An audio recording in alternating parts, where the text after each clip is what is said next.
నిన్న పులివెందులకు వచ్చాడు ముఖ్యమంత్రి జగన్మోహన్ రెడ్డి. చూశారా తమిళ్లో ఎన్ని అబద్ధాలు చెప్తున్నాడో చూశారా అని మిమ్మల్ని అడుగుతున్నా.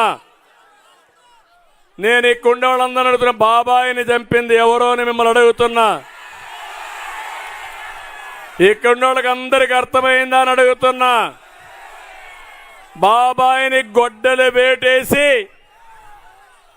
నాటకాలు ఆడుతున్నారు. నిన్న మీరు చూశారు. ఫస్ట్ నుంచి అది చూస్తే నాకు అనిపిస్తుంది, మామూలుగా బాలీవుడ్ హాలీవుడ్ సినిమాలు తీస్తూ ఉంటారు. వాళ్ళని మైపరిచే విధంగా, వాడు ఎవ్వడు ఊహించిన విధంగా వీళ్ళు రోజుకొక మలుపు తీసుకుపోతున్నారు. ఈ వేళ చెప్పింది రేపు చెప్పరు, ఈ కోట్లు వేసింది ఇంకొక కోట్లు వేయరు. ఎక్కడికి పోతున్నారో నాకైతే అర్థం కాలేదు. ఒక్కసారి గతాన్ని ఒక్కసారి గుర్తు చేసుకోండి. 2019 మార్చి 15వ తేదీన చనిపోయిన రోజున సాక్షి టీవీలో వేసింది ఏమేసారు తమ్ముళ్ళు, జ్ఞాపకం ఉందా? గుండెపోటు. జ్ఞాపకం ఉందా? ఇది తర్వాత గుండెపోటు కాదు, రక్తపు వాంతులు. ఆ తర్వాత గొడ్డలి దారుణ హత్య. అదవుతానే నారాసుర రక్త చరిత్రని నా చేతిలో కత్తిపెట్టి ఈ దొంగ సాక్షిలో వేసుకున్నారు. గుర్తుందా అని మిమ్మల్ని అడుగుతున్నా. ఆ తర్వాత కోడికత్తి డ్రామా కూడా ఉంది తమ్ముళ్ళు. ఇప్పుడు కొత్త డ్రామాకు శ్రీకారం చుట్టాడు.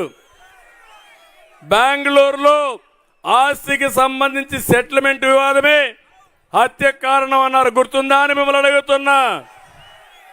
నాటి విచారణ మేం చేస్తా ఉంటే అది రాకూడదని చేయకూడదని హైకోర్టుకు పోయి కాగ్ ఆర్డర్ తీసుకొచ్చి, ఆంధ్రప్రదేశ్ పోలీసులపై నాకు నమ్మకం లేదు, సిబిఐ ఎంక్వైరీ కావాలన్నాడు. జ్ఞాపకం ఉందా అని మిమ్మల్ని అడుగుతున్నా. ఆ తర్వాత సిబిఐ ఎంక్వైరీ వద్దన్నాడు. అధికారం వస్తానే రాజకీయంగా ఉపయోగించుకుని ఎన్నికలు అవుతానే సిబిఐ ఎంక్వైరీ వద్దన్నాడు. కోర్టులో కేసు విత్డ్రా చేసుకున్నాడు.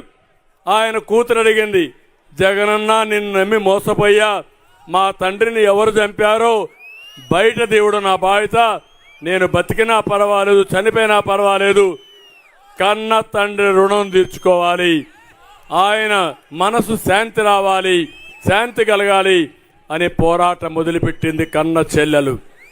అక్కడి నుంచి మీరు చూస్తే ఆయన రెండో వివాహమే కారణం అన్నారు, ఆస్తిలో అల్లెడితో విరోధమే కారణం అన్నారు.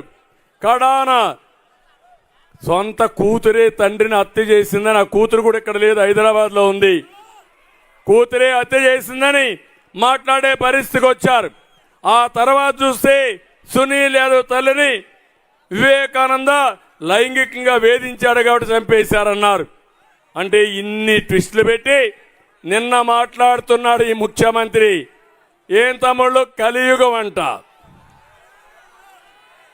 కలియుగంలో పాపం బాబాయిని ఎవరో చంపేసి ఆయన మీద కేసు పెట్టేశారంట.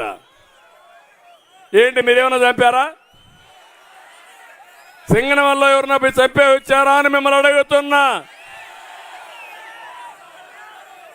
అంటే ఇప్పుడు ఆయన ఇద్దరు చెల్లెలు నేమ్ మేనేజ్ చేశారంట.